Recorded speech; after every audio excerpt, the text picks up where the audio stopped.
ভারী বৃষ্টিতে চট্টগ্রামে জলাবদ্ধতা, রাস্তাঘাট ছাড়িয়ে ঘরবাড়িতেও পানি, নগর জুড়ে সীমাহীন দুর্ভোগ। ইঞ্জিনের ভিতরে পানি ঢুকে গেছে, এরকম অবস্থা। পানির জ্বালা, রোড কোনটা, ড্রেন কোন, নালা কোনটা তা বুঝতে পারতেছে না। প্রতিটা দোকানে আমাদের কত কি পরিমাণ ক্ষতি হচ্ছে। টঙ্গীতে খোলা ড্রেনে পড়ে নিখোঁজ নারী, 16 ঘন্টার তল্লাশিতেও মেলেনি সন্ধান, কর্তৃপক্ষের গাফিলতির অভিযোগ। বিমান বিধ্বস্তে মাইলস্টোনের আরেক শিক্ষার্থীর মৃত্যু, 2 অগস্ট পর্যন্ত বন্ধ দিয়াবাড়ি ক্যাম্পাস, কাউন্সেলিং সেন্টার চালু। ভোট অনুপাতে সংসদে উচ্চ কক্ষ চায় এনসিপি, মৌলিক সংস্কার ছাড়া জুলাই সনদে স্বাক্ষর না করার ঘোষণা নাহিদের। এবং চালককে মারধরের প্রতিবাদে চাঁপাইনবাবগঞ্জ রাজশাহী রুটে বাস চলাচল, সিএনজি অটোরিকশা বাড়তি ভাড়া, দুর্ভোগে যাত্রীরা।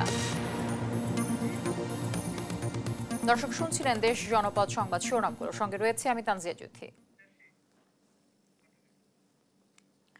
সোমবার সকালে শুরু হওয়া ভারী বৃষ্টিতে আবারও ডুবেছে চট্টগ্রাম নগরী, রাস্তাঘাট জুড়ে থই থই জল, অলিগলি ছাড়িয়ে বাসা বাড়ি সহ দোকানপাটেও হাঁটু পানি, নালা নর্দমার দুর্গন্ধময় পানিতে দুর্ভোগে ঘরবন্দিরা। একে এম নাজিমের প্রতিবেদন, জানাচ্ছেন ফারজানা আফরোজ টুম্পা। মৌসুমী বায়ুর প্রভাবে রোববার থেকে গুড়ি গুড়ি বৃষ্টি হলেও সোমবার সকাল থেকে ভারী বৃষ্টিপাত শুরু হয়। এতে দুর্ভোগ নেমে আসে বন্দরনগরী চট্টগ্রামে। কোমর সমান পানিতে তলিয়ে যায় নগরীর অধিকাংশ এলাকা। শহর জুড়ে থই থই করে নালা নর্দমার দুর্গন্ধময় পানি, নগরী জুড়ে তৈরি হয় যানজট। এতে দুর্ভোগে পড়েন কর্মজীবী, শিক্ষার্থী সহ সাধারণ মানুষ। চট্টগ্রাম নগরীর জলাবদ্ধতা নিরসনে প্রায় 14,387 কোটি টাকার 4টি প্রকল্পের কাজ চলছে। এর মধ্যে 2টি বাস্তবায়ন করছে চট্টগ্রাম উন্নয়ন কর্তৃপক্ষ, একটি পানি উন্নয়ন বোর্ড এবং অপরটি সিটি কর্পোরেশন। কিন্তু এরপরও সুফল পাচ্ছেন না নগরবাসী। এজন্য সিডিএকে দুষছেন সাধারণ মানুষ। আমার সালান্সার পাইপ মানে কি বলবো, ইঞ্জিনের ভিতরে পানি ঢুকে গেছে, এরকম অবস্থা। মানুষ মনে করেন সব ওখানে 2 জন পড়ে গেছে, মানে যে পানির জ্বালা, রোড কোনটা, ড্রেন কোন, নালা কোনটা তা বুঝতে পারতেছে না। পানিতে তো ডুবে আছি। দোকানে দেখেন, প্রতিটা দোকানে আমাদের কত কি পরিমাণ ক্ষতি হচ্ছে। এদিকে জলজট কবলিত নগরীর বিভিন্ন এলাকা পরিদর্শন করেছেন চট্টগ্রামের মেয়র। এ সময় তিনি পাহাড় ধসের আশঙ্কায় ঝুঁকিপূর্ণভাবে পাহাড়ে বসবাসকারীদের নিরাপদ স্থানে সরে যাওয়ার অনুরোধ করেন। নগরীতে জলজট তৈরি হওয়ার জন্য প্রকল্প বাস্তবায়নকারী সংস্থা সিডিএকে অভিযুক্ত করে মেয়র বলছেন, দ্রুত যাতে পানি নেমে যায় এজন্য সিটি কর্পোরেশন কাজ করছে। 57টা খালের মধ্যে সিটি কর্পোরেশন একটা মাত্র খাল, আমরা 12 খালটা করছি, আরও 20টা খাল বাকি রয়ে গেছে। কাজে এই 20টা খাল আমি মনে করি যে আমাদের সংস্কার করতে হবে এবং এই নালাগুলো কাজগুলো হলে এবং রাস্তাটা একটু উঁচু হলে আমি মনে করি ইনশাল্লাহ এই এলাকার যে প্রবলেমটা সেটা সলভ হবে। সিটি এলাকার 57টি খাল খনন এবং সংস্কারের পাশাপাশি নগরীর 1006 কিলোমিটার নালা নর্দমা পরিষ্কার সহ ড্রেনেজ মাস্টার প্ল্যান প্রকল্প বাস্তবায়নে জবাবদিহিতা নিশ্চিতের দাবি নগরবাসীর। ফারজানা আফরোজ টুম্পা, নিউজ ডেস্ক, দেশ টিভি। গাজীপুরের টঙ্গীতে খোলা ড্রেনে পড়ে এক নারী সেলসম্যান নিখোঁজ রয়েছেন। রোববার রাত 9:15টার দিকে ঢাকা ময়মনসিংহ মহাসড়কের পাশে টঙ্গীর হোসেন মার্কেট এলাকায় এই দুর্ঘটনাটি ঘটে। দীর্ঘ 16 ঘন্টা পার হলেও এখনও উদ্ধার হয়নি ওই নারী। স্থানীয় ও নিহতের স্বজনদের দাবি, প্রশাসনের গাফিলতিতেই এই মর্মান্তিক দুর্ঘটনা ঘটেছে। নজরুল ইসলামের প্রতিবেদন, জানাচ্ছেন ফারজানা আফরোজ টুম্পা। রোববার রাত 9:30 হোসেন মার্কেট এলাকায় স্থানীয় ইম্পেরিয়াল হাসপাতালে ওষুধ বিপণনের কাজে এসেছিলেন একটি কোম্পানির সেলসম্যান হিসেবে কর্মরত তাসনিম সিদ্দিকী জ্যোতি। বৃষ্টিপাত ও বৈরী আবহাওয়ায় হঠাৎ হাসপাতালের সামনে ঢাকনাবিহীন ম্যানহোলে পড়ে যান তিনি। স্থানীয়রা তাকে উদ্ধারে ব্যর্থ হয়ে ফায়ার সার্ভিসে খবর দেয়। এরপর ফায়ার সার্ভিসের একটি ইউনিট রাত 1:30টা পর্যন্ত উদ্ধার অভিযান চালায়। বৈরী আবহাওয়ায় উদ্ধার কাজ স্থগিত রেখে সোমবার সকাল 8:30 থেকে ফের উদ্ধার কাজ শুরু হয়। অভিযানে যোগ দেয় সিটি কর্পোরেশন ও পুলিশ প্রশাসন। স্থানীয়রা বলছেন, ম্যানহোলটি দীর্ঘদিন ঢাকনাবিহীন থাকলেও এটি সংস্কারে কোনো উদ্যোগ নেওয়া হয়নি। হাসপাতাল, সিটি কর্পোরেশন ও সড়ক বিভাগের গাফিলতির কারণেই এ দুর্ঘটনা বলে তাদের দাবি। ও এখানে আসছিল ইম্পেরিয়াল হসপিটালে, হোসেন মার্কেটের ওই হসপিটালে ডক্টর ভিজিট করতে, তো ভিজিট করে যাওয়ার সময় এই ঘটনা। কিন্তু যেটা হয়েছে এটা অবশ্যই আমি মনে করি সিটি কর্পোরেশন অথবা এই হসপিটাল কর্তৃপক্ষ এর দায়ভার নিতে হবে। নিখোঁজের খবর পেয়ে ঘটনাস্থলে উপস্থিত হন তাসনিমের স্বজনরা। কর্তৃপক্ষের গাফিলতিকে দায়ী করেন তারা। অনেকেই তাকে উদ্ধার করার জন্য চেষ্টা করে। তো এক পর্যায়ে আমরা ওখানে সামনে একটা স্ল্যাব অনেকের সহায়তা সরাই আমরা এখান থেকে উঠানোর চেষ্টা করি, কিন্তু তাকে পাই নাই। তো স্রোতের ভিতরে একটা মানুষ পড়ে গেলে থাকারও তো কোনো সিস্টেম না, বৃষ্টি হইলে দেখাও যায় না এই স্রোতের ওখানে। কিছুদিন আগেও একটা লোক মহিলা এখানে পড়ে গেছে। ফায়ার সার্ভিসের কর্মকর্তারা বলছেন ম্যানহোলটির গভীরতা প্রায় 10 ফুট। দিনভর বৃষ্টি হওয়ায় এটি পানিতে ভরপুর হয়ে গেছে। সিটি কর্পোরেশনের সহায়তায় ড্রেনের ঢাকনা পর্যায়ক্রমে উঠিয়ে অনুসন্ধান চালিয়ে যাচ্ছেন তারা। আমরা রাত্রি 1:40 ঘটিকা পর্যন্ত উদ্ধার অভিযান অব্যাহত রাখি প্রচন্ড বৃষ্টির মধ্যে, তারপরে স্থগিত করি এবং আজকে সকাল থেকে আবার সিটি কর্পোরেশনের সহায়তা নিয়ে উদ্ধার কার্যক্রম অব্যাহত আছে। আমরা শেষ পর্যন্ত দেখে যাব।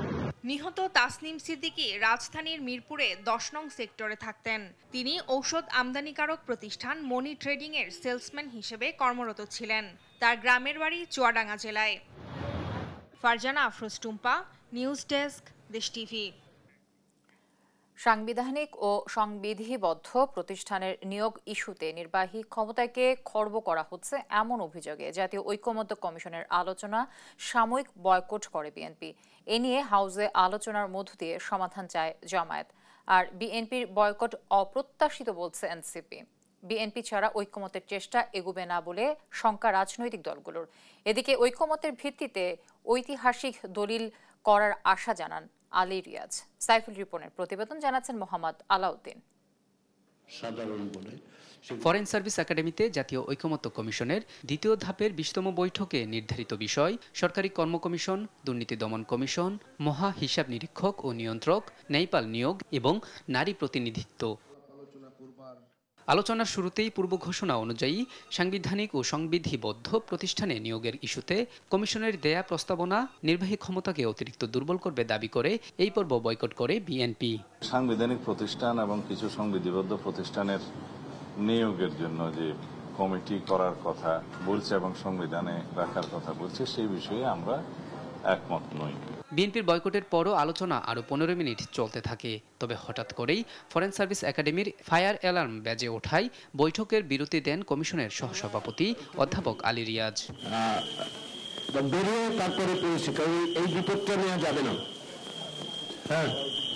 বৈঠক থেকে বের হয়ে আলোচ্য ইস্যুতে কথা বলেন রাজনৈতিক দলের নেতারা। দলীয়করণ দুঃশাসনের যে জায়গাটা, এটা অন্যতম একটা মৌলিক জায়গা। এই মৌলিক জায়গাতে অবশ্যই সংস্কার হতে হবে। এই মৌলিক জায়গায় সংস্কার না হলে আবারও দলীয়করণ হবে। পিএসসি কে, সরকারি কর্ম কমিশনকে, দুর্নীতি দমন কমিশনকে সেটা আগে যেভাবে নিয়োগ হতো সেভাবে নিয়োগ হলেই জাতির জন্য ভালো, তাহলে তারা সেটা যুক্তি দিয়ে উপস্থাপন করবেন। আর আমরা যেটা বলছি যে এটা আগে যেভাবে নিয়োগ হতো সরকারিভাবে, সেটা না হয়ে এক দলের নিয়োগ না হয়ে একটা নিরপেক্ষ বডির মধ্য দিয়ে, নিরপেক্ষ একটা কমিটির মধ্য দিয়ে সরকারি দল বিরোধী দলের সেখানে অংশগ্রহণ থাকবে, তাদের মধ্য দিয়ে যদি এটা নিয়োগ হয় তাহলে সেই নিয়োগটা ফেয়ার হবে। বিএনপিকে ছাড়া ঐকমত্য কমিশনের আলোচনার অগ্রগতি নিয়ে শঙ্কা জানান রাজনৈতিক দলের নেতারা। বিএনপিকে বাদ দিয়ে তো কোনো আলোচনা হতে পারে না, বরং আপনারা একটা সময় নেন, সময় নিয়ে আলোচনা করে আপনারা আবার বিএনপি সহ আলোচনা করেন। এভাবে আলোচনা চলতেছিল আর কি। আবার বিএনপি আসতে তবে আমরা মনে করি যে আপনার নির্বাহী বিভাগকে একদম হাত পা বেঁধে দেওয়ার যে প্রবণতা বিভিন্ন ক্ষুদ্র ক্ষুদ্র রাজনৈতিক দলগুলোর মধ্যে আছে, এখান থেকে আমাদেরকে সরে আসতে হবে। প্রায় আধা ঘন্টা বিরতির পর দুপুর 1:45টার দিকে ফের শুরু হয় বৈঠক। মোহাম্মদ আলাউদ্দিন, দেশ টিভি, ঢাকা। রাজধানীর উত্তরায় মাইলস্টোন স্কুল অ্যান্ড কলেজে যুদ্ধ বিমান বিধ্বস্তের ঘটনায় সাহিল ফারাবী আয়ান নামে আরেক শিক্ষার্থীর মৃত্যু হয়েছে। রোববার দিবাগত রাত 1:45টায় জাতীয় বার্ন ও প্লাস্টিক সার্জারি ইনস্টিটিউটে চিকিৎসাধীন অবস্থায় তার মৃত্যু হয়। Sahil Farabi Ayan Milestone school and কলেজের ইংরেজি ভার্সনের 7ম শ্রেণীতে পড়ালেখা করত। জাতীয় বার্ন ও প্লাস্টিক সার্জারি ইনস্টিটিউটের আবাসিক সার্জন ডাক্তার শাউন বিন রহমান জানান, আয়ানের শরীরের 40% দগ্ধ ছিল। তাকে আইসিইউতে রাখা হয়েছিল। বিমান দুর্ঘটনায় এখন পর্যন্ত বার্ন ইনস্টিটিউটে 18 জনের মৃত্যু হয়েছে।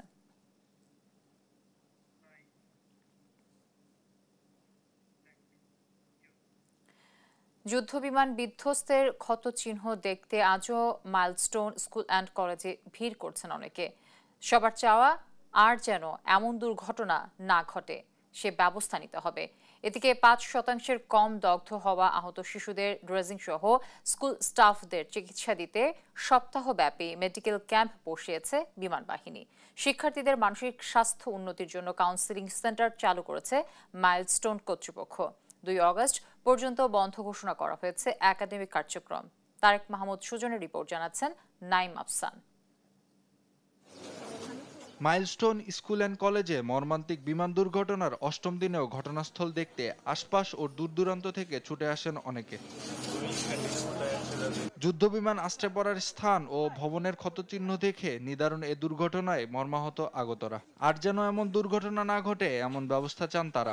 এতগুলা বাচ্চা, নিষ্পাপ বাচ্চা, আল্লাহর কি বের রহমত, বিমানটা যদি মাঠে পড়তো তত বাচ্চাগুলো মারা যেত না। আমাদের খারাপ লাগতেছে যে এতগুলো বাচ্চা মারা গেছে এরকম ভাবে, আমরা দুঃখ প্রকাশ করতেছি।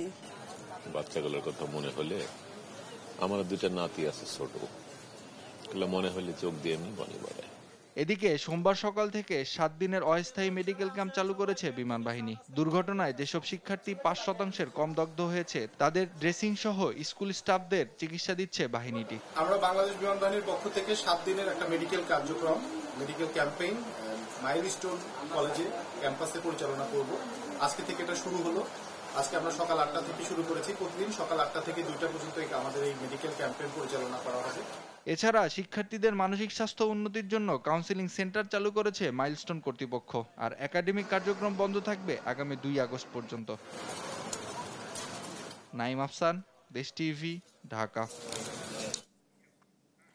মাইলস্টোনে বিমান দুর্ঘটনায় নিহত 3 শিক্ষার্থী, 1 অভিভাবক ও 1 কর্মচারী পরিবারের পাশে দাঁড়িয়েছে বাংলাদেশি বিমান বাহিনী। সোমবার গাজীপুরে নিহতদের বাড়িতে গিয়ে সমবেদনা জানান বিমান বাহিনীর একটি প্রতিনিধি দল। তারা পরিবারকে সব ধরনের সহযোগিতার আশ্বাস দেন এবং শহীদদের কবরে গার্ড অফ অনার ও ফুল দিয়ে শ্রদ্ধা জানান। আহতদের চিকিৎসায় ঘাটতি নেই বলেও জানান কর্মকর্তারা।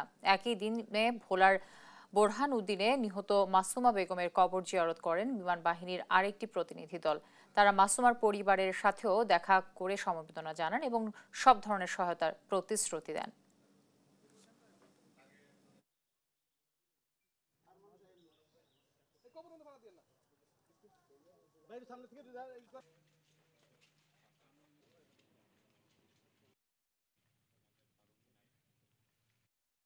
আমি মাননীয় বিমান বাহিনী প্রধানের পক্ষ থেকে প্রতিনিধি হিসেবে এখানে এসেছি।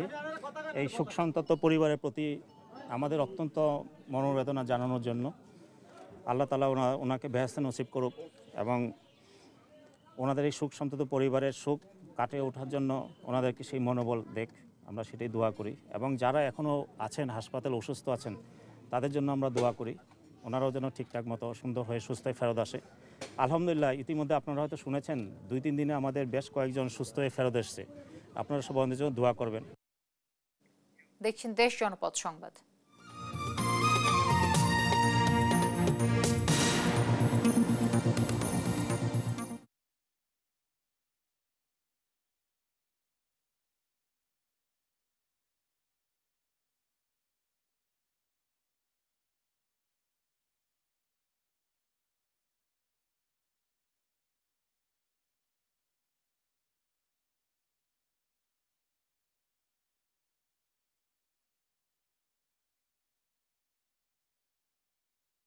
সমন্বয়কদের বিরুদ্ধে চাঁদাবাজির অভিযোগ ওঠায় উদ্বেগ জানিয়েছেন বিএনপি মহাসচিব মির্জা ফখরুল ইসলাম আলমগীর।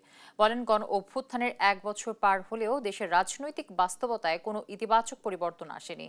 আর রাজনৈতিক দলগুলো নিজেরা কোন্দলে জড়ানোয় পুনর্বাসনের সুযোগ নিচ্ছে পতিত ফ্যাসিস্টরা। এদিকে দ্রুত নির্বাচন দাবি করে দলটির সিনিয়র যুগ্ম মহাসচিব রুহুল কবির রিজভী বলেন, চাঁদাবাজ যে দলেরই হোক তার বিচার নিশ্চিত করতে হবে। তন্দ্রা তারুণ্যকে সঙ্গে নিয়ে নিয়াজ মোর্শেদের রিপোর্ট। সোমবার সকালে রাজধানীর শাহবাগে জাতীয়তাবাদী যুবদল আয়োজিত গ্রাফিতি অঙ্কন কর্মসূচি উদ্বোধন করেন বিএনপি মহাসচিব মির্জা ফখরুল ইসলাম আলমগীর। এর আগে দেয়া বক্তব্যে তিনি বলেন, গণ অভ্যুত্থানের 1 বছর পার হলেও দেশের রাজনৈতিক বাস্তবতায় কোনো গঠনমূলক পরিবর্তন আসেনি। সমন্বয়কদের চাঁদাবাজিতে জড়ানোর ঘটনায় উদ্বেগ প্রকাশ করেন মির্জা ফখরুল। যে গোটা বাংলাদেশ তোমাদের দিকে চেয়ে আছে। তরুণ যুবক যারা বদলে দিয়েছে, যারা পাল্টে দিয়েছে সেই হাসিনার ক্ষমতাকে তাকে দূর করে দিয়েছে দেশ থেকে, তাদেরকেই তো এখন এই দেশ গড়ে তুলতে হবে। রাজনৈতিক দলগুলো সংস্কার কাজে সহযোগিতা করছে না সরকারের পক্ষ থেকে এমন অভিযোগ নাকচ করেন বিএনপি মহাসচিব। এখনো শেখ হাসিনার বিচার দৃশ্যমান না হওয়া নিয়ে প্রশ্ন করেন তিনি। বর্তমান সরকার যারা প্রতি মুহূর্তে সংস্কারের কথা বলছেন, রাজনৈতিক দলগুলোকে দোষারোপ করার চেষ্টা করছেন ইনডাইরেক্টলি যে আমরা কোঅপারেট করছি না, কথাগুলো সঠিক নয়। আমরা সারাক্ষণ তাদের এই সংস্কার কর্মসূচির সঙ্গে আমরা সহযোগিতা করছি। এদিকে বিএনপির কেন্দ্রীয় কার্যালয়ে এক অনুষ্ঠানে দলটির সিনিয়র যুগ্ম মহাসচিব রুহুল কবির রিজভী প্রশ্ন তোলেন, গণতন্ত্র মুখ্য উদ্দেশ্য হলে নির্বাচন দিতে দেরি কেন? আসন্ন নির্বাচন মানুষ যাতে নির্ভয়ে করতে পারে, ভোটাররা যাতে নির্বিঘ্নে ভোট কেন্দ্রে যেতে পারে, সেই পরিবেশ তৈরি করার দায়িত্ব হচ্ছে অন্তর্বর্তী সরকার। সম্প্রতি সমন্বয়ক পরিচয়ে চাঁদাবাজির প্রসঙ্গে তিনি বলেন, চাঁদাবাজ যে দলেরই হোক তার বিচার নিশ্চিত করতে হবে। নিয়াজ মোর্শেদ, দেশ টিভি, ঢাকা। বাংলাদেশের সুষ্ঠু, অবাধ ও ঐক্যমত্যের ভিত্তিতে একটি নিরপেক্ষ নির্বাচনের প্রত্যাশা জানিয়েছেন জামায়াতে ইসলামীর আমির ডাক্তার শফিকুর রহমান। সোমবার সকালে দলের কেন্দ্রীয় কার্যালয়ে কোরিয়ার রাষ্ট্রদূত পার্ক ইয়ং সিক এর সঙ্গে সৌজন্য সাক্ষাৎ শেষে একথা জানান দলটির সেক্রেটারি জেনারেল মিয়া গোলাম পরওয়ার। এ সময় বাংলাদেশের অর্থনীতিকে কিভাবে আরও সমৃদ্ধ করা যায় এ নিয়ে আলোচনা হয় বলে জানান তিনি। পাশাপাশি বাংলাদেশের শুল্ক সমস্যা কিভাবে সমাধান করা যায় বৈঠকে এ নিয়ে আশ্বাস দেন কোরিয়ান রাষ্ট্রদূত। সুষ্ঠু দেশ গঠনের জন্য আগামী নির্বাচনে বিভিন্ন সংস্কারের মধ্য দিয়ে একটা গণতান্ত্রিক উন্নয়নশীল সম্ভাবনাময় দেশ গঠনের যে প্রচেষ্টা চালিয়ে যাচ্ছি, সেক্ষেত্রে সম্ভব হলে আমরা এই দেশটাকে একটা করাপশন ফ্রি, একটা সাস্টেনেবল ইকোনমির দিকে নিয়ে যেতে পারি। এ ব্যাপারে আমাদের সম্মানিত আমির জামাত ওনার কাছে আশাবাদ ব্যক্ত করেছেন। সংসদের উচ্চকক্ষ ভোটের অনুপাত বা পিআর পদ্ধতি অনুসারে হতে হবে, আসন অনুসারে হবে না। এমন ঐক্যমত্য না হলে জুলাই সনদ স্বাক্ষরিত হবে না বলে মন্তব্য করেছেন জাতীয় নাগরিক পার্টির আহ্বায়ক নাহিদ ইসলাম। সোমবার সকালে জামালপুরে জেলা পরিষদ ডাক বাংলোতে জুলাই অভ্যুত্থানের শহীদ পরিবারের সদস্যদের সঙ্গে সাক্ষাৎ শেষে কথা বলেন তিনি। জানান, মৌলিক সংস্কারের রূপরেখা জুলাই সনদের মধ্যে থাকতে হবে। এর মধ্যে বেশিরভাগ বিষয়ে ঐকমত্য হয়েছে। বিএনপি সহ বিভিন্ন দলের প্রস্তাবনায় উচ্চকক্ষ ছিল। ঐকমত্য আসার পরই জুলাই সনদের বিষয়ে বিবেচনা করা হবে বলে জানান নাহিদ ইসলাম। জুলাই সনদ হয়ে যাওয়ার পরেই নির্বাচনী তোড়জোড় শুরু হবে বলেও জানান তিনি।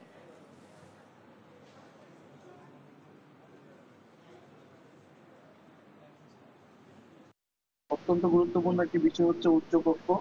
প্রথম থেকে আলোচনা ছিল, বিভিন্ন দলের প্রস্তাবনাতেও ছিল, কিন্তু আমরা বলেছিলাম যে উচ্চকক্ষটা ভোটের অনুপাতে হতে হবে, পিআর অনুসারে হতে হবে, যা আসনের অনুসারে হওয়া যাবে না। মানে উচ্চকক্ষ আমাদের ক্ষমতার ভারসাম্য এবং জবাবদিহিতার জন্য অত্যন্ত গুরুত্বপূর্ণ। সে বিষয়ে এখনো ঐক্যমত আসে। সে বিষয়ে ঐক্যমত না আসলে এই জুলাই সনদ স্বাক্ষরিত হবে কিনা এটা নিয়ে আমাদের সন্দেহ হচ্ছে। জামালপুর থেকে বিকেলে এনসিপির পদযাত্রা পৌঁছায় ময়মনসিংহে। দর্শক, সেখানকার সবশেষ পরিস্থিতি জানাতে যুক্ত হচ্ছেন সহকর্মী ইলিয়াস আহমেদ। ইলিয়াস, আপনার সেখানে সর্বশেষ পরিস্থিতি কেমন জানাবেন? কিছুক্ষণ পরেই কিন্তু বিভাগের যে জুলাই ডাক দিয়েছে, কিছুক্ষণ পরেই বিভাগের ময়মনসিংহের টাউন হল কর্মসূচি শুরু হবে। অর্থাৎ ইতিমধ্যে যারা রয়েছেন তারা কিন্তু মঞ্চে বক্তব্য দিচ্ছেন। আমরা দেখেছি যে নগরীর বিভিন্ন স্থান থেকে ইতিমধ্যেই ছোট ছোট এই সমাবেশ স্থলে তারা বলছেন যে জাতীয় নাগরিক পার্টির বক্তব্য দিবেন এবং আগামীর নতুন গঠনে তারা কিন্তু কাজ করবেন সেই বিষয়টি বলছিলেন। অর্থাৎ জামালপুরের পদযাত্রা শেষে কিন্তু আমরা দেখেছি আজকে বেলা 2:30টার দিকে কিন্তু জাতীয় নাগরিক পার্টির নেতৃবৃন্দ যারা রয়েছেন ময়মনসিংহ শহরে এসে কিন্তু কিছুক্ষণ পর কিন্তু শহীদ সাগর পদযাত্রা টাউন হল মোড়ে বিষয়টি এখানকার আমাদেরকে জানিয়েছেন। আমরা দেখেছি যে পদযাত্রা এবং সমাবেশকে ইতিমধ্যেই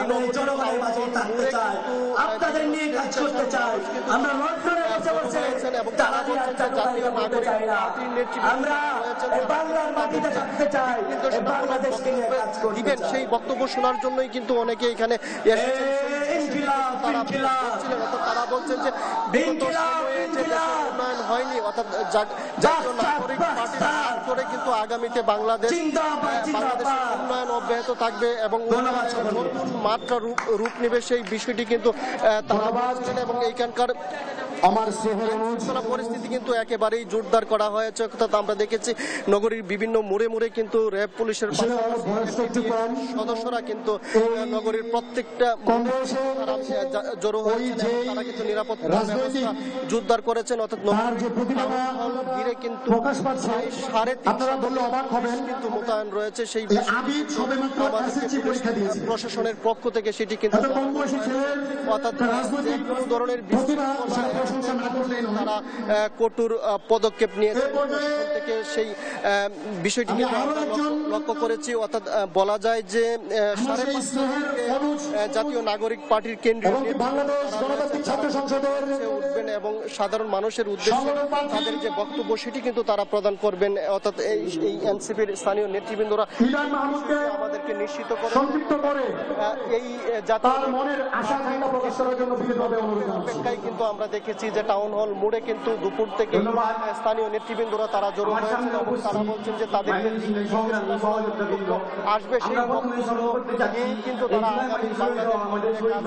এই ছিল আমাদের এনসিপির পদযাত্রা।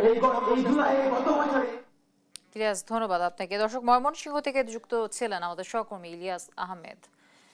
মুন্সিগঞ্জে কমিটি নিয়ে দ্বন্দ্বে তারেক রহমানকে নিয়ে কটূক্তির প্রতিবাদে ঢাকা চট্টগ্রাম মহাসড়ক অবরোধ করেছে বিএনপির স্থানীয় নেতাকর্মীদের একাংশ। দর্শক, বিস্তারিত জানাতে যুক্ত হচ্ছেন সহকর্মী সুমিত সরকার সুমন। সুমন, অবরোধের আসলে কারণ কি এবং এই মুহূর্তে সেখানকার পরিস্থিতি আমাদের সামনে তুলে ধরবেন?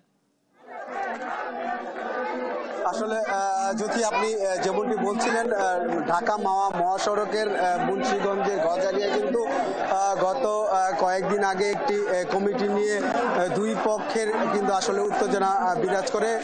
এই 4টি ইউনিয়নের কমিটি দেওয়াকে কেন্দ্র করে যারা পদ পায়নি তারা কিন্তু এই কমিটি নিয়ে কিন্তু আসলে তারা প্রশ্ন তুলেছে। তারা কিন্তু এখানে বলেছেন যে যারা মূলত এই কমিটিতে থাকার কথা তারা কিন্তু এই কমিটিতে নেই, সেই কারণে কিন্তু এখানকার একটি অংশ কিন্তু তারা এই কমিটির বিরুদ্ধে কিন্তু গত পরশু দিন কিন্তু একটি বিক্ষোভ মিছিল করেন।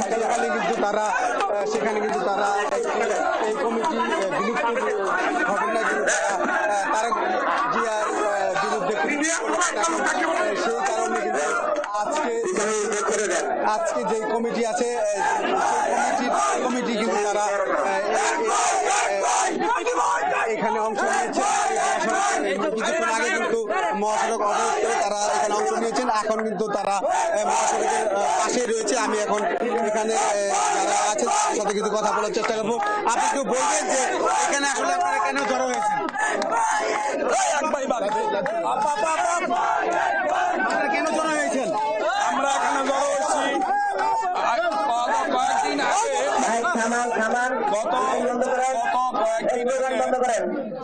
গজারিয়া উপজেলা বিএনপি কর্তৃক গজারিয়া উপজেলার 4টি ইউনিয়নের অত্যন্ত একটি সাহসী, সুন্দর, সময় উপযোগী বিগত দিনে যারা আন্দোলন সংগ্রামে সক্রিয় ছিল এবং যারা নিয়ে আগামী এই ইউনিয়নকে সুসংগঠিত করে নেতৃত্ব দিতে পারবেন এইরকম একটি কমিটি দিছে।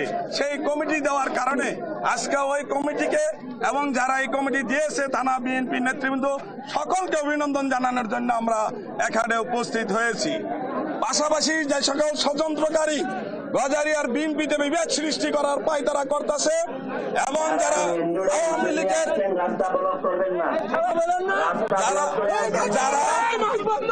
যারা আজকে ষড়যন্ত্র করে বিএনপিকে দুর্বল করতে চায়, যারা বিএনপিকে দুর্বল করতে চায়, বিএনপির ভিতরে যাতে কোনো অনুপ্রবেশকারী ঢুকতে না পারে সেদিকে আমরা খেয়াল রাখবো, সজাগ রাখবো। কথা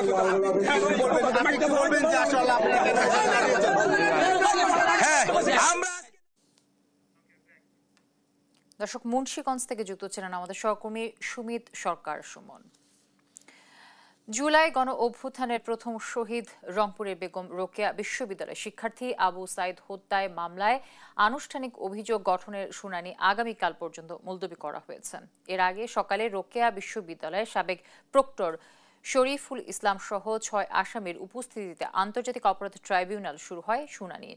এদিকে আশুলিয়ায় 6 লাশ পোড়ানোর মামলায় পলাতক সাবেক এমপি সাইফুল ইসলাম সহ 8 আসামির পক্ষে 2 জন স্টেট ডিফেন্স নিয়োগ দিয়েছেন ট্রাইব্যুনাল। এই মামলায় অভিযোগ গঠনের শুনানি হবে 7 অগস্ট। এছাড়া লক্ষ্মীপুরে 5 জনকে হত্যার মানবতা বিরোধী অপরাধে সদর উপজেলা আওয়ামী লীগের সভাপতি হুমায়ুন কবির পাটোয়ারি সহ 2 আসামিকে কারাগারে পাঠানোর নির্দেশ দিয়েছে ট্রাইব্যুনাল।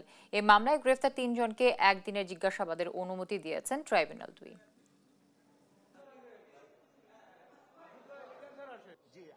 যে 30 জন আসামির বিরুদ্ধে ফরমাল চার্জ দাখিল হয়েছে তাদের মধ্যে 6 জন ট্রাইব্যুনালে উপস্থিত ছিল, বাকি 24 জন পলাতক। 24 জনের পক্ষে 4 জন স্টেট ডিফেন্স ট্রাইব্যুনাল ইতিপূর্বেই দিয়েছিলেন, তারা উপস্থিত ছিলেন। 6 জন উপস্থিত আসামির পক্ষে লয়ার ছিলেন। আজকে শুনানির হওয়ার পরে ট্রাইব্যুনাল অ্যাডজর্নমেন্ট দিয়েছেন এবং আগামীকাল আসামি পক্ষের বক্তব্য শ্রবণের।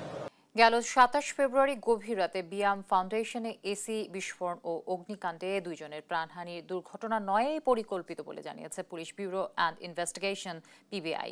সোমবার সকালে রাজধানীর কল্যাণপুরে অর্গানাইজড ক্রাইম উত্তরের কার্যালয়ে সংবাদ সম্মেলনে এ কথা জানান বিশেষ পুলিশ সুপার আব্দুর রহমান। বলেন, বিয়াম ফাউন্ডেশনের গুরুত্বপূর্ণ নথি পুড়িয়ে দিতেই পরিকল্পিতভাবেই পেট্রোল ঢেলে আগুন দেয়া হয়। ঘটনার মূল পরিকল্পনাকারী প্রশাসনিক কর্মকর্তা জাহিদুল ইসলাম ও তার ভাড়াটের সহযোগী আশরাফুল ইসলামকে গ্রেফতার করা হয়। এ ঘটনায় নিহত আব্দুল মালিক ও ফারুকও জড়িত ছিল বলে জানান। এ ঘটনায় হাতিরঝিল থানায় মামলা হলে সিসিটিভি ফুটেজ ও তথ্য উপাত্ত বিশ্লেষণ করে মূল রহস্য উদ্ঘাটন করে পিবিআই।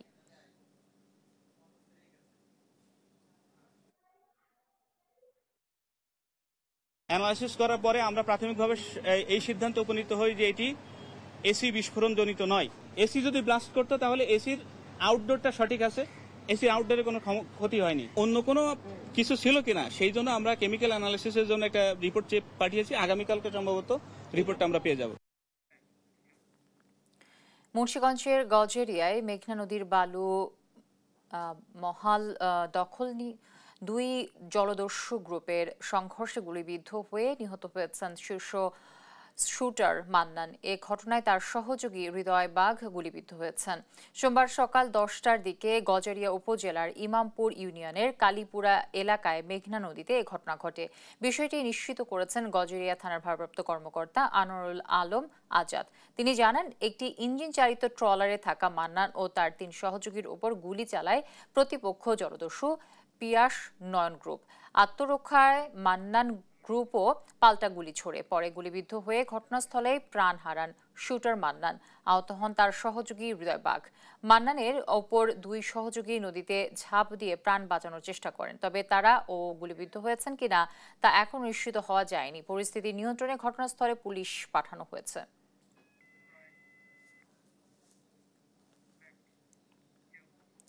ব্রাহ্মণবাড়িয়ায় সংঘর্ষ যেন থামছেই না। গত 6.5 মাসে গোষ্ঠীগত দাঙ্গা, আধিপত্য বিস্তার ও তুচ্ছ ঘটনায় 364টি রক্তক্ষয়ী সংঘর্ষ ঘটেছে, যেখানে 8 জন নিহত এবং হাজারেরও বেশি মানুষ আহত হয়েছে।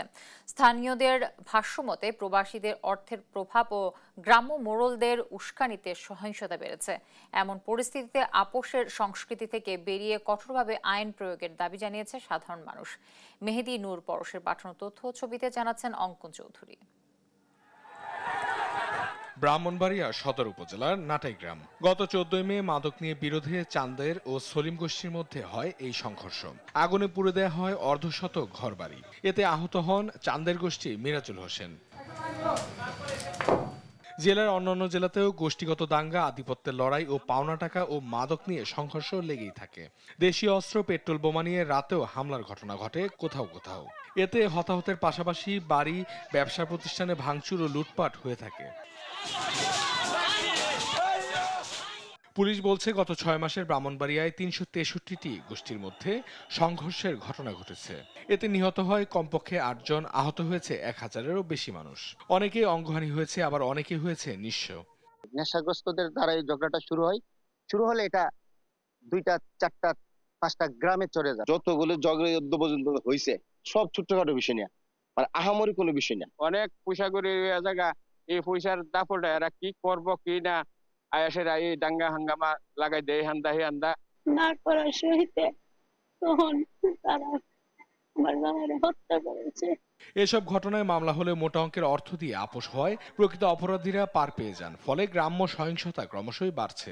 এসব ঘটনার পেছনে সমাজের একটি বিশেষ শ্রেণী আছে যারা দুপক্ষকে লাগিয়ে এখান থেকে একটা বিশেষ ফায়দা লুটে থাকে।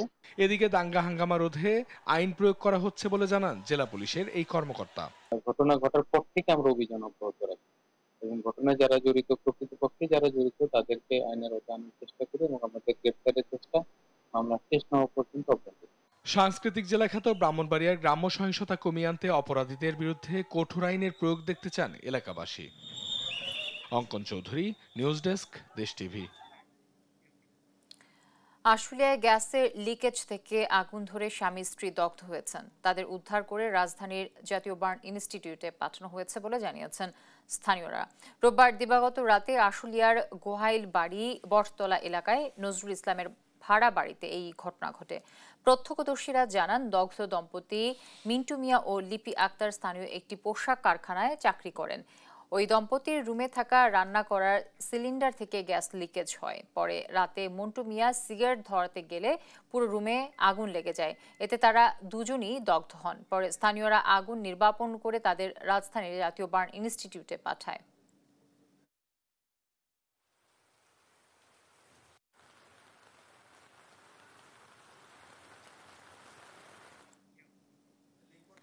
দুই জেলার চালক শ্রমিকদের মধ্যে মারামারির জের ধরে চাঁপাইনবাবগঞ্জ রাজশাহী রুটে দুদিন ধরে বন্ধ রয়েছে বাস চলাচল। সোমবার সকাল থেকে চাঁপাইনবাবগঞ্জের কোনো বাস রাজশাহীর উদ্দেশ্যে ছেড়ে যায়নি। হঠাৎ করে বাস চলাচল বন্ধ করে দেওয়ায় চরম দুর্ভোগে পড়েছেন যাত্রীরা। সংশ্লিষ্টরা জানান গত শনিবার রাজশাহীর গোদাগাড়িতে দুই জেলার বাস চালক শ্রমিকদের মধ্যে কথা কাটাকাটি হয়। চাঁপাইনবাবগঞ্জের শ্রমিকদের দাবি, তর্কাতর্কির এক পর্যায়ে চাঁপাইনবাবগঞ্জের এক বাস চালককে মারধর করেন রাজশাহীর শ্রমিকরা। অন্যদিকে রাজশাহীর শ্রমিকরা দাবি করেছেন পরবর্তীতে তাদেরকেও এক চালকের মারধর করেন চাঁপাইনবাবগঞ্জের শ্রমিকরা। এ নিয়ে উত্তেজনা ছড়িয়ে পড়লে দুই জেলার মধ্যে সরাসরি বাস চলাচল বন্ধ হয়ে যায়।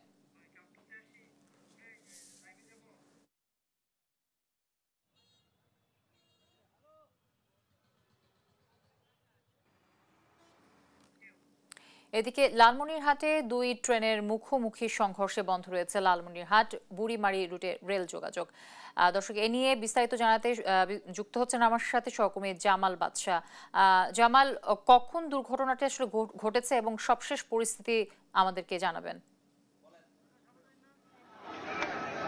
জ্যোতি, আজকে দুপুর 2টার দিকে কিন্তু বুড়িমারি থেকে 66 কিলোমিটার একটি ট্রেন পার্বতীপুরের উদ্দেশ্যে ছেড়ে আসে এবং ট্রেনটি বুড়িয়ারহাট এলাকায় পৌঁছালে লালমনিরহাট রেল স্টেশনে থাকা লালমনি এক্সপ্রেস ট্রেনটি ওয়াশফিটে যাওয়ার পথে কিন্তু এই লালমনি এক্সপ্রেস ট্রেনটিকে এই লোকাল ট্রেনটি ধাক্কা দেয় এবং এক্ষেত্রে কিন্তু এই বিডিআর গেট এলাকাতেই দুটি লালমনি এক্সপ্রেসের বগি উল্টে যায় এবং লোকাল ট্রেনের কয়েকজন যাত্রী হঠাৎ করে লোকাল ট্রেনের যাত্রী একটি ধাক্কা পাওয়ার কারণে কিন্তু বেশ কয়েকজন আহত হয়। একটু বিষয় জানাতে চাই, দুপুরে এই ঘটনা ঘটার সাথে সাথেই কিন্তু লালমনিরহাটের মিশন মোড় থেকে লালমনিরহাট জেলা শহরের প্রাণকেন্দ্রে যাওয়ার যে প্রধান সড়ক, সেই সড়কের পাশে এই ঘটনাটি হওয়ার কারণে কিন্তু সড়ক দিয়েও যান চলাচল বন্ধ রয়েছে। এবং আরেকটি বিষয় হচ্ছে লালমনিরহাট থেকে বুড়িমারি রেলপথের যাতায়াত কিন্তু বন্ধ রয়েছে। এবং আজকে এরই মধ্যে কিন্তু রেলওয়ে কর্তৃপক্ষের উদ্ধারকারী দল রেলগুলো সরানোর চেষ্টা করছে। এরই মধ্যে লালমনি এক্সপ্রেস ট্রেনটির ইঞ্জিন এবং কয়েকটি বগি সরিয়ে নিয়েছে এবং লোকাল ট্রেনটিও কিন্তু সড়ক থেকে সরিয়ে নেওয়ার চেষ্টা করছে। সব মিলিয়ে যদি বলতে চাই, এই ধরনের দুর্ঘটনা কিন্তু এর আগে লালমনিরহাটের মানুষ কখনো দেখেনি এবং এই ধরনের দুর্ঘটনা হওয়াতেই কিন্তু সারা জেলার লালমনিরহাট শহরে বিশেষ করে আতঙ্ক ছড়িয়ে পড়েছে। আমরা দেখেছি সেনাবাহিনী কাজ করছে এবং এই ঘটনা ঘটার পরেই কিন্তু এই ঘটনাস্থলে হাজার হাজার লোকের সমাগম হয়েছে এবং এই লোকজন থাকার কারণে কিন্তু রেলওয়ে কর্তৃপক্ষের যে কাজ সেটি করতেও কিন্তু একটি ব্যাপক বেগ পেতে হয়েছে। সেনাবাহিনীর সাথে আমরা কথা বলে দেখেছি, তারা রেলওয়ে কর্তৃপক্ষ এবং স্থানীয় পুলিশ প্রশাসনের পাশাপাশি তারাও কিন্তু আইন শৃঙ্খলা রক্ষা এবং সড়ক যাতে স্বাভাবিক করা যায় সেটির জন্য কাজ করছে। রেলওয়ে কর্তৃপক্ষের সাথে আমরা কথা বলেছি, রেলওয়ে কর্তৃপক্ষ আমাদেরকে জানিয়েছে যে খুব দ্রুতই আগে উদ্ধার করে ট্রেন চলাচল স্বাভাবিক করা হবে এবং কেন এটি হলো সেটি কিন্তু তদন্ত সাপেক্ষে বের করা হবে। আর তো আরেকটি বিষয় জানাতে চাই, সাধারণ মানুষ এবং স্থানীয় সচেতন মহলের মানুষজন দাবি করছে যে স্টেশন কর্তৃপক্ষের গাফিলতির কারণেই এমনটি হয়েছে। কারণ বুড়িমারি থেকে ছেড়ে আসা পার্বতীপুরগামী যে লোকাল ট্রেনটি ছিল, সেই লোকাল ট্রেনটি কিন্তু সিগন্যাল না পেতেই স্টেশন এলাকায় প্রবেশ করতে শুরু করছে। অর্থাৎ সেই ট্রেনটি কিন্তু বিডিআর গেট এলাকা ক্রস করার সময় রেলওয়ে স্টেশনের খুব কাছাকাছি, সেই রেলওয়ে স্টেশন এলাকায় কাছাকাছি আসার পরেই কিন্তু এই লালমনি এক্সপ্রেস ট্রেনটি ওয়াশপিটে যাওয়ার পথে ধাক্কা লাগে এবং এক্ষেত্রে কিন্তু লালমনি এক্সপ্রেসের ইঞ্জিনও ব্যাপক ক্ষতি হয় এবং দুটি বগি উল্টে যায়। এখনো বগিগুলো ক্যামেরার চোখে দেখতে পাচ্ছেন, সেগুলো কিন্তু উল্টানো আছে। আমরা একজনের সাথে একটু কথা বলতে চাই। আপনি তো অনেকক্ষণ ধরে এখানে আছেন, আসলে কি দেখলেন এবং কেন এটি হলো বলে আপনার মনে হয় এবং এটি তদন্ত হওয়া উচিত কিনা? অবশ্যই এটা তদন্ত হওয়া উচিত। আমরা জানি যে বুড়িমারি থেকে যে ট্রেনটি আসে, লোকাল ট্রেন সেটি আসার আগে এখানে সিগন্যাল দেওয়া হয়। তার আগে এখানে যে শান্টিং করার জন্য যে ট্রেনগুলো শান্টিং করে, তখন রেল কর্তৃপক্ষ এটা নিজস্ব ওদের ইয়ে আছে, সেখান থেকে ওরা ক্লিয়ারেন্স দেয়, তারপরে এখান থেকে বুড়িমারি ট্রেন ঢুকে। তো এমন ঘটনা ঘটা আমরা আশা করিনি। আমরা মনে করি এটা সঠিক তদন্ত করে ব্যবস্থা নেওয়া উচিত। এটি ধন্যবাদ আপনাকে। সব মিলিয়ে যদি বলতে চাই যে এই যে লালমনিরহাটের বিডিআর গেট এলাকায় রেলের এমন দুর্ঘটনা আসলে একেবারেই লালমনিরহাটবাসীর জন্য হতাশাজনক। কারণ হচ্ছে এর আগে এমন কোনো দুর্ঘটনা আসলে এই অঞ্চলে মানুষ দেখেনি। রেলওয়ে কর্তৃপক্ষের গাফলতি, বিশেষ করে স্টেশন মাস্টার থেকে শুরু করে এবং যারা রেল লাইন নিয়ন্ত্রণের দায়িত্বে রয়েছে, তাদের গাফলতির কারণে কিন্তু এমন ধরনের দুর্ঘটনা হয়ে থাকতে পারে বলে আসলে জানিয়েছে। ক্যামেরার চোখে নিশ্চয়ই দেখতে পাচ্ছেন লালমনি এক্সপ্রেস ট্রেনটি কিন্তু